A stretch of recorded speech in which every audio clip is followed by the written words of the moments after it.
Hey guys, what is up, and I welcome each and every one of you to a new League of Legends video. So it is that time once again where a new patch has rolled out to League of Legends, and I'm sure most people are wondering which champions are currently the strongest or the FREELO type champions to play in the current patch. Which ones should you watch out for? Should you ban? Should you pick up? Should you be happy if they're on your team? Be kind of scared and consider dodging on the enemy team and things like that.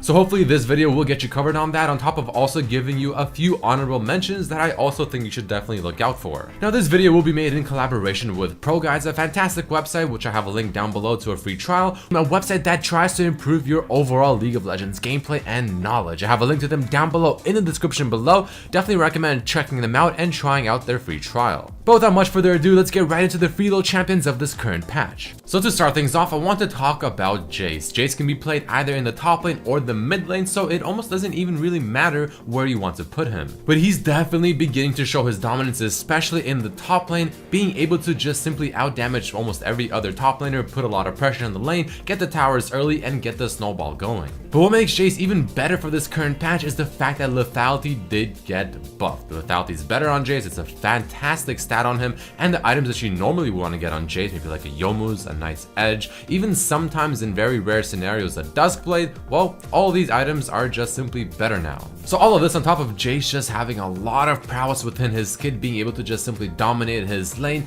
he is a very strong champion. Also, looking at the champions currently strong down in the bot lane, Varus is a pretty popular pick. Maybe the mid lane something like Corki, also a very popular pick.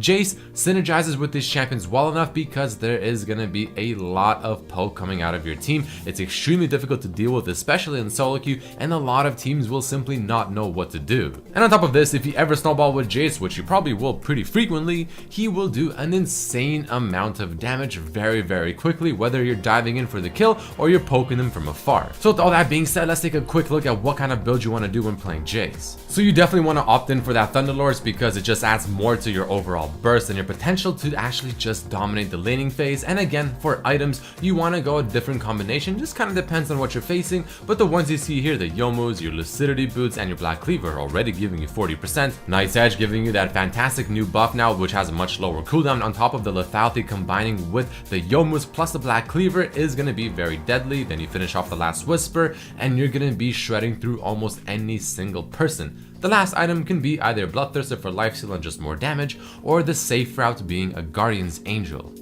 But moving into champion number 2, I also want to talk about Camille while staying in the top lane. Camille is still a fairly new champion to League of Legends, and a lot of people are still trying to grasp her and understand how to play against her because, well, if she goes off, she can do some very spectacular things. And currently the meta has a lot of very immobile type champions, whether it's the mid lane or the ADC role, and Camille's ultimate makes it just that much easier to lock them down and just wail away at them, killing them without too much difficulties. Her true damage on her Q ability is great when facing a lot of the tanks, on top of her W and her ultimate having that percent damage. And all in all, Camille is just still a very good champion, can do a lot, can carry games pretty hard as well, and you probably just don't want to risk facing her just yet until maybe another nerf is found, or maybe some better way to deal with her and counter her is found instead. So with all of that being said, let's check out the build you want to do when running Camille. Forever of Battle is a great keystone because you pretty much just work off of attack speed with the Trinity Force you also get from your items. You even want to throw in some attack speed in your runes again because you're all about the attack speed damage. You want to proc your ultimate as often as possible when you actually have that extra percent damage ticking in, and it just simply works, and it just makes her feel very fluid and fun to play.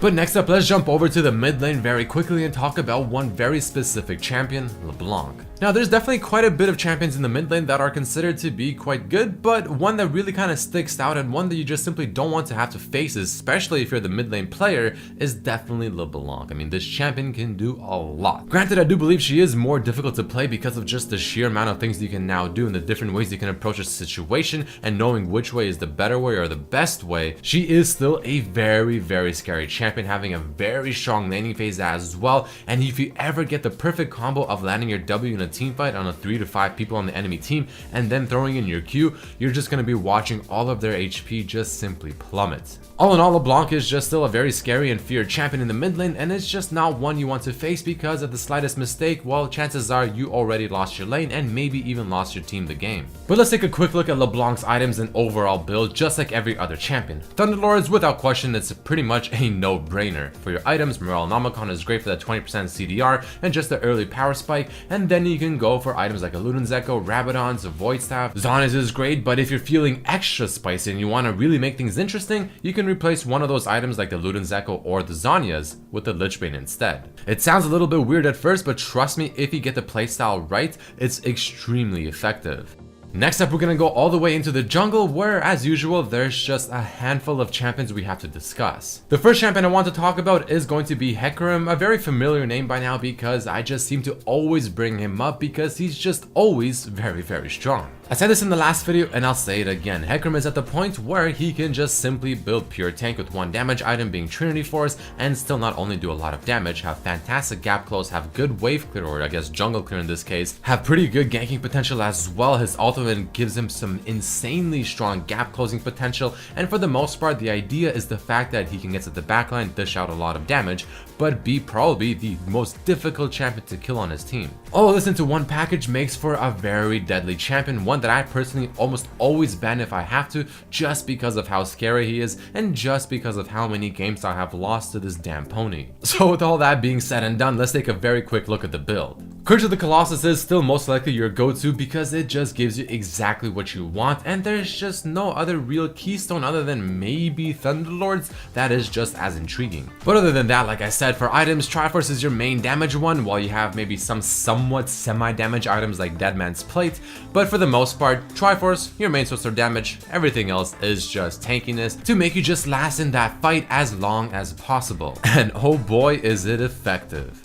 But chilling in the jungle for just a bit more, I also want to talk a bit about Rengar. Now, Rengar has also been an assassin type champion in the jungle that's been just simply dominant. Especially if you go the warrior Deadman's Plate build on him, he does a lot of damage. He's actually pretty damn difficult to kill because of the Deadman's Plate, and it just feels actually very difficult to deal with him. If you then also take into account how much his W can potentially heal him, plus it also removes CC, and on top of this, his ultimate also gives him that free critical strike. I mean, it does combine for a champion that seems to have a lot in his kit and just feels a little bit difficult to deal with. I'm not sure how many of you guys face this sort of offensive and tanky Rengar builds where pretty much every item gives you offensive and defensive stats, again like Deadman's, Night's Edge, Black Cleaver. It's very, very strong and it can do just so much. And if the person actually really truly understands how to play Rengar, I'm almost positive he can quite easily solo carry games. So all in all, this is also a champion you want to definitely watch out for, and you definitely do not want him ahead because he has a very, very good potential to not only just make your life extremely just horrible, but also hard carry his team. So let's take a very, very quick look at the current Rengar build that you want to run. Thunderlords without question is the keystone that you want to go for. Your runes are pretty standard flat AD, and then you want to go for the items like the Warrior Enchantment with the Red Smite, Deadman's Plate, Lucidity, Night's Edge, Black Cleaver, GA, and something along the lines of that.